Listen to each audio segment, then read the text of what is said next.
যশোরেও আজকাল পাওয়া যায় তুগলকি তন্দুরি চা, যে চা কিছুটা মটকা চায়ের মতোই, সাথে কিন্তু আপনারা অনেক রকমেরই চা পাবেন। কাপঝাপ কলা দুধ চায়ের নাম শুনেছেন কখনো? সেটাও কিন্তু পাওয়া যায় এখন যশোরে। কাপঝাপ কলা দুধ চা খেতে গিয়ে আকসা কমপক্ষে 10 মিনিট ধরে হেসেছে। হ্যালো এভরিওয়ান, আসসালামু আলাইকুম। কি অবস্থা সকলের, কেমন আছেন সবাই?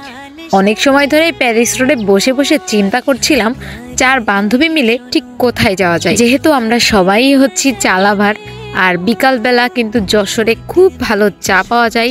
এক কথায় যশোরের সবচেয়ে ভাইরাল চা কিন্তু বারাকা মাওলা। বারাকা মাওলার অনেক ভিডিওই দেখেছি এবং সেখানে অনেক রকমেরই চা আছে। আপনারা এমন এমন চায়ের নাম সেখানে দেখতে পারবেন যে চায়ের নাম আপনারা কখনোই শোনেন নাই বা কখনো কল্পনাও করেন নাই যে এরকমের চা হতে পারে। আপনারা কখনো হাবা ঘোবা চায়ের নাম শুনেছেন?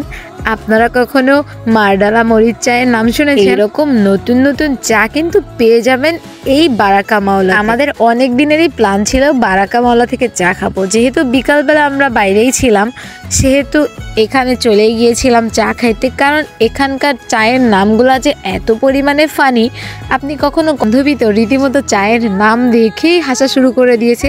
কমপক্ষে আমরা 4 জনে মিলে 20 মিনিট ধরে শুধু হেসেছি, মানে কোনো কথা বলি নাই, আনলিমিটেড শুধু হাসছি। ওখানে লোকজন অবাক হয়ে গেছে এরা আসলে করতেছে কি, কারণ এত পরিমাণে ফানি ফানি চায়ের নাম যেগুলো দেখে আপনি রীতিমতো হাসা শুরু করে দিবেন। আপনি যদি একদম মুড খারাপ নিয়ে যান, তারপরেও শুধুমাত্র চায়ের নামগুলা দেখে আপনি এত পরিমাণে হাসবেন। চায়ের নামগুলা যে এত পরিমাণে ফানি, আমার এখনই দেখেই হাসি পাচ্ছে যে মানে চায়ের নামও এরকম ফানি হতে পারে। আমি শুধু দেখতেছিলাম যে ভাইয়া চাটা কিভাবে বানায়, মানে কিভাবে বানায়, যে এক একটা চায়ের ফ্লেভার এক এক রকম, নাকি এক একটা চা এক এক রকমের জিনিস দিয়ে বানাই, মানে কি জিনিসটা কি, কাহিনীটা কি, আমি আর কি এটা দেখার চেষ্টা করছিলাম। কারণ আমি 23 সালে যখন কুয়াকাটাতে যাই, তখন সেখানে গিয়ে আমি এত সুন্দর মটকা চা খেয়েছিলাম যে চায়ের স্বাদ আমি আজও ভুলতে পারি নাই। এখনও আমার মনে হয় যে আমি যদি কুয়াকাটাতে আরেকবার যাই, আমি গেলে আগে ওইখানকার চা খাবো। কারণ মটকা চাগুলা আমি এরকম চা আমি আর কোথাও খাইনি। আমি নিজে বানাই, তাও আমার এত ভালো লাগে না যতটা আমার কুয়াকাটার চাটা ভালো লেগেছিল। আমি আর কি কাপঝাপ কলা দুধ চায়ের কাহিনীটা দেখতেছিলাম যে আসলে ভাইয়া কেমনে বানাই। অবশেষে আমি দেখতেই পারলাম যে কাপঝাপ কলা দুধ চা আসলে কলা দিয়ে বানানো হয়। কারণ যেহেতু কলা নামটা আছে, সেহেতু কলা অ্যাড হবে, এটাই স্বাভাবিক। মানে বিশেষ করে এই চায়ের নামটা শুনে আমরা আরো বেশি পরিমাণে হাসছি, মানে এত পরিমাণে হাসছি যে চায়ের নাম এইরকমও হতে পারে। এটা ছিল দমদার দুধ চা। আসলে কি বলবো, প্রত্যেকটা চা যখন আমরা টেস্ট করেছি, প্রত্যেকটা চায়ের ফ্লেভার একদমই সেম, আলাদা হওয়ার মতো কিছুই নাই।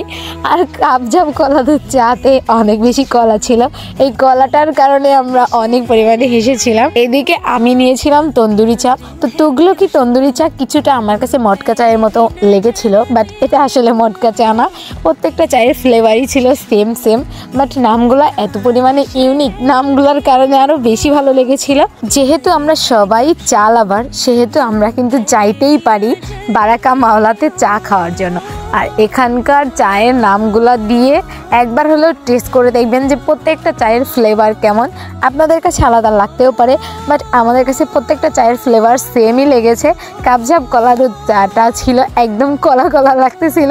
যাই হোক, এখানকার চাটা সত্যি অনেক ভালো, বাট প্রত্যেকটা চায়ের নাম আলাদা আলাদা, বাট ফ্লেভারটা আমার কাছে সেমই লেগেছে। যেহেতু আমরা 3 রকমের চা নিয়েছিলাম, 3 রকমের চায়ের ফ্লেভারটা একই রকম ছিল, চাটা একই রকম টেস্ট, বাট কলার কারণে একটু কলা কলা লাগতেছিল, এইটাই। আর আমি তন্দুরি চা নিয়েছিলাম, সেখানে বাদাম ছিল, এই জন্য একটু বাদাম বাদাম লাগতেছিল। যাই হোক, সব কিছু মিলিয়ে ভালো ছিল। বাট আমি আর আকসা তো 2 রকমের 2টা চা অর্ডার করেছিলাম, বাট আমরা একদমই খুশি ছিলাম না। মায়া আর রীতি কিনেছিল দমদার দুধ চা, এটা অনেক বেস্ট।